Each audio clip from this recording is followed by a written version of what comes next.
Hey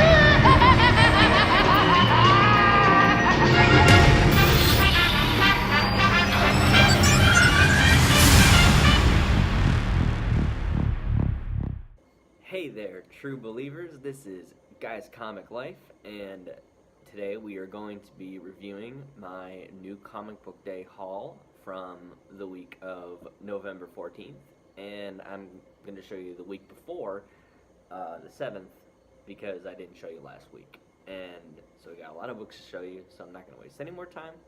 Let's get into the books. Got Marvel Knights, and it's called MK20 because this is the 20th anniversary of Marvel Knights. And this is issue 1 by the great Donny Cates, the best current writer at Marvel Comics, probably in comics in general now. And I knew this was going to be cool. Anyway, I got my cat Zoe out of the way, but he's very fresh and innovative and has a lot of new ideas. And in this issue, everyone seems to forget who they are. Daredevil has no memory of who he is, and neither does the Punisher or Bullseye or the Kingpin. And it's cool because I love that whole underworld of characters who, you know, we don't see very often. You know, I love characters like Bullseye and the Punisher, very R-rated characters. You know, kind of felt like every Netflix MCU character together, and felt very 1980s, very 1980s to me. And I can't wait to see where it goes. I think a lot of twists and turns are coming. That was my only Marvel book last week, and strictly a cover grab because I don't really like buying Batman anymore. But this is a Francisco Mattina cover for Batman 58. As long as Mattina is doing the covers for Batman, I'm going to pick it up because these are going to look so hot in my personal collection from now on. Just love the way the Penguin looks and the silhouetted Batman and the birds in the back. Looks great against the all-white. Love, you know, it was hard finding a spine with no ticks on it, but I managed. And got Aquaman on the cover of Justice League 11, and this is actually the Arthur Curry from the Aquaman movie coming out. It's Jason Momoa's Aquaman, so this is the one that's going to be in the movie in December. And I just thought he looked really cool with all these sharks. Again, another great Mattina for PC. And my favorite cover from 2 weeks ago was Deathstroke number 37. I thought this was so hot because you don't get a lot of Two-Face covers nowadays, especially covers with villains, and the fact that we got a great combo of Deathstroke and Two-Face on the cover, I mean, that is fire and brimstone right there. That is hot as hell. That is one of the best covers of the year right there. That was, I had to ask them to put that in my pool box, but I'm going to give a shout out to my comic shop, JC's Comics and Cards, here in Cuyahoga Falls, Ohio. If you're ever in the area, hit him up. He always takes care of you and always makes sure you get what you need. And then the last thing that I got was something that I was looking forward to a lot.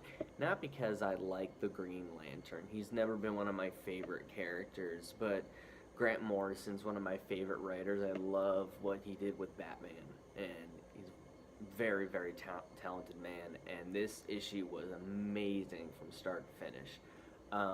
It was kind of hard to understand because I think you have to have a knowledge of the Green Lantern, but I could definitely tell there was a lot of nods to the past stories just from like nostalgic images. The artwork in here is gorgeous, beautiful, like definitely one of the best interior books I've seen all year. And damn, who did the artwork? Liam Sharp. Yeah, that dude's fucking sick. God, this isn't monetized. But yeah, I opted out for the midnight release variant because I love limited variants, and there was only a couple at my shop, and you know, I love the all black and white. Very cool stuff. Okay, so let's go with DC because we're still on the topic of DC. Pretty much everything I'm going to show you is just a cover. I mainly only buy DC books for the covers. I'm just not really into their stories right now. But this is Red Hood and the Outlaws 28. I've been grabbing all the Yasmin Putri variant covers. She is a great artist. I love her work. I mean, this just looks like a fucking painting, man. I love the bloody knuckles and the crowbar. It's cool that Jason Todd's holding a crowbar. It just kind of signifies, you know, all the shit he went through, and with the Joker, because the Joker killed him with a crowbar. New outfit's great. I love this new outfit that he's in. That's issue 28. And this surprised the hell out of me because, dude, this is Gabriel Delato right here. And you don't get a lot of in-store Delato covers. He usually does like a 1 in 25 or a 1 in 50 that's very hard to get, and you have to pay a lot of money for it. But this is cool because he did a Batman for Detective Comics 992, and you don't see him do a lot of Batman covers. And I admire the fact that I could just walk into a comic shop and buy that, because that is gorgeous. Again, just could be a painting hung up in an art gallery. I mean, what people don't realize is comic books are art. They're beautiful, gorgeous. And lastly, for DC this week, we have Superman issue number 5. Very cool. Continues the story with Rogol-Zar in Phantom Zone.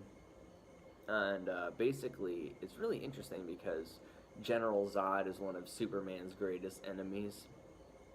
And here, they're going to start working together to stop Rogol-Zar in the Phantom Zone because Rogol-Zar is trying to destroy Krypton, and as much as General Zod hates Superman, he doesn't want to see Krypton destroyed. So that's pretty cool that they're going to work together. And I love the Adam Hughes variant cover because this is kind of a homage to one of the early Superman covers. Just seems very nostalgic. Love it. I love how the logo is like kind of like black. You can't really see it. Lightning coming off his chest is beautiful. Okay, let's get my little stack I got going over there. Okay. This was a giant week for Marvel. Hard to keep up. No, I did not grab an X-Men, an Uncanny X-Men #1 because I wasn't going to pay the $7.99 price tag. I thought that was ridiculous. Marvel's been bleeding us dry. Plus, I had to get Avengers 700. Because, you know, when they hit a milestone, they have to go back to the original numbering. And that's exactly what they did. But we got Avengers 700 right here, and I had to get it because it looked kick butt, man. Especially with Stan Lee's passing, I really was feeling classic Avengers, and I had to grab this 1 in 10 Ed McGuinness variant cover. This kind of looks like the A cover, but this is basically the original team from the 60s.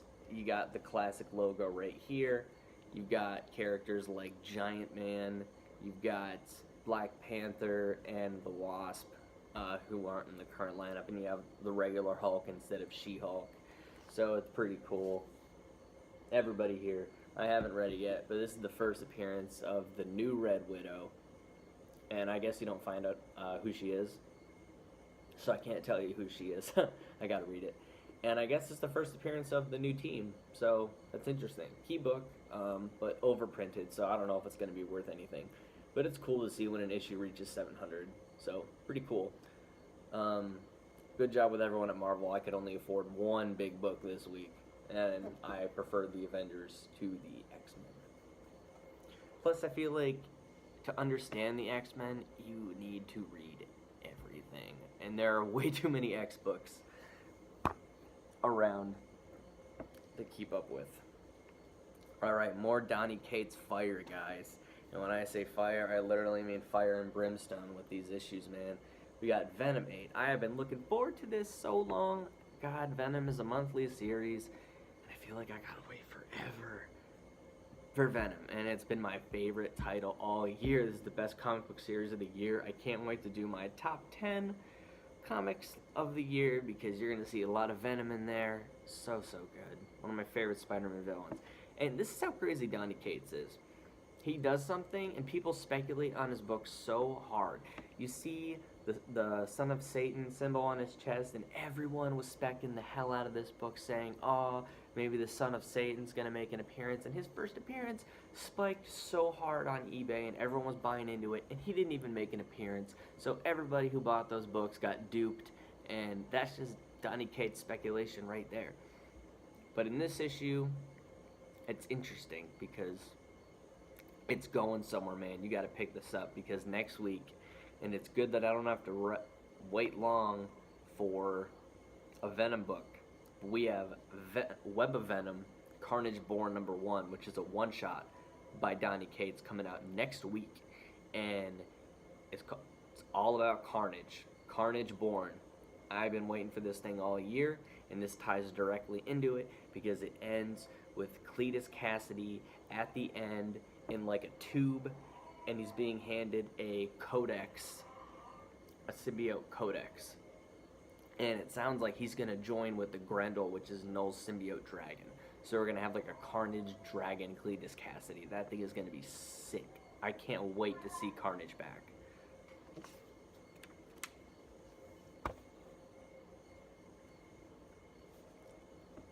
And very sad to see this series come to a close.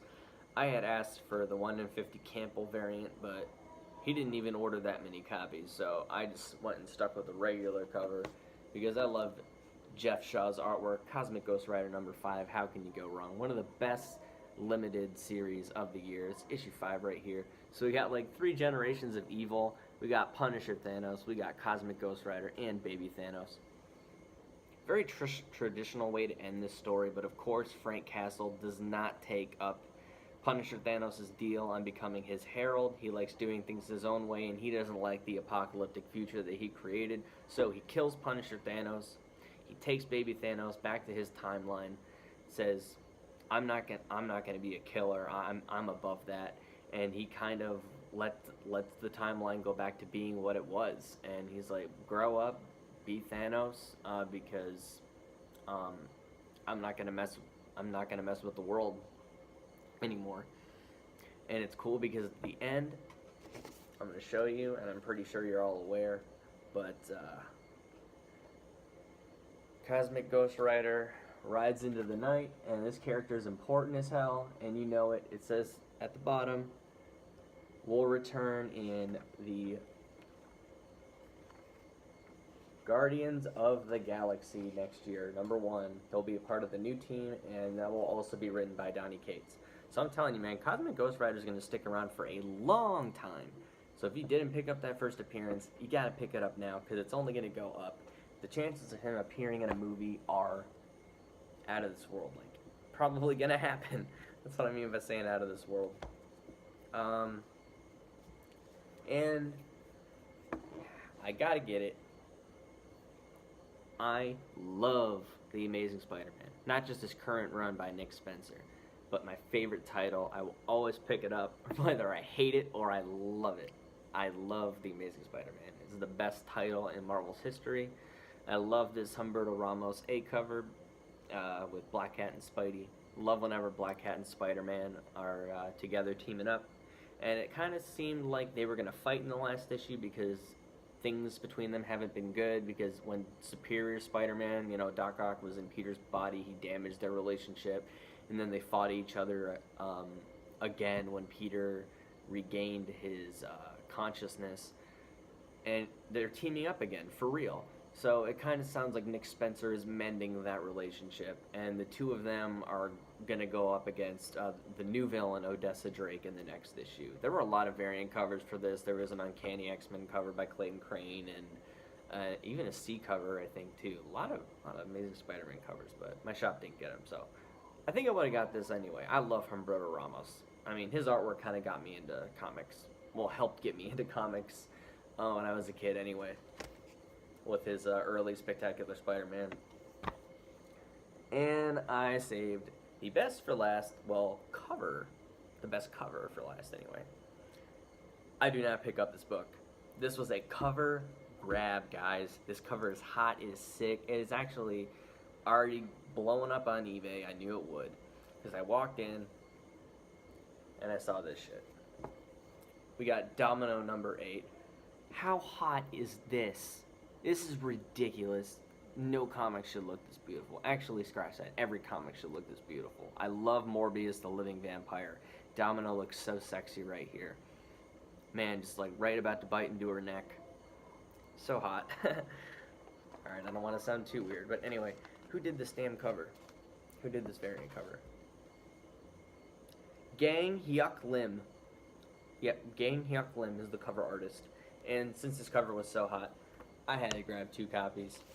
Oop. Anyway, yeah, I had to grab 2 copies because it's so hot. Boom. Double Morbius. Good stuff. But yeah, guys, it was a big, big week for comic books. Oh yeah, and since I didn't get my Uncanny X-Men number 1, I'll read the free preview that my comic shop gave me and see if I'll buy into it, but probably not. That'll probably end up being a dollar bin box book in a year or 2. But anyway, I'm gonna give you my comic book preview picks for next week, what I'm going to be picking up at my shop and what you might want to be on the lookout for, so I'm just going to show some pictures right here. But yeah, guys, my picks for next week, I've got 3 of them. I mean, this week was huge. Next week is kind of big too, but my number 1 pick is Web of Venom Carnage Born. If you can, it's going to be very hard because they're going to be selling for like $100, but there's going to be a 1 in 100 variant cover to Carnage Born. So that's number 1 pick. I guarantee some crazy shit's going down in that. That's going to be a key book. Spider-Geddon number 4. Grab the In-Hyuk Lee if you can, the variant cover. But I like that Spider-Geddon story. Last issue was okay, but the first 2 were great. Just keep picking it up. Anything Spider-Man's bound to be good. And for DC, you got Justice League number 12, I think? Yeah, Justice League 12. That is a great looking no. It's a Mattina cover. And then my favorite cover, which is Batman 59 with the Penguin and Bane on the cover. That is dope. That is my cover of the week right there. And pick of the week, yeah, Web of Venom Carnage Born. So yeah, guys, I hope you enjoyed this kind of long video because there was a crap ton of books that came out. But anyway, I hope you enjoyed. Take care and peace out as always. Later.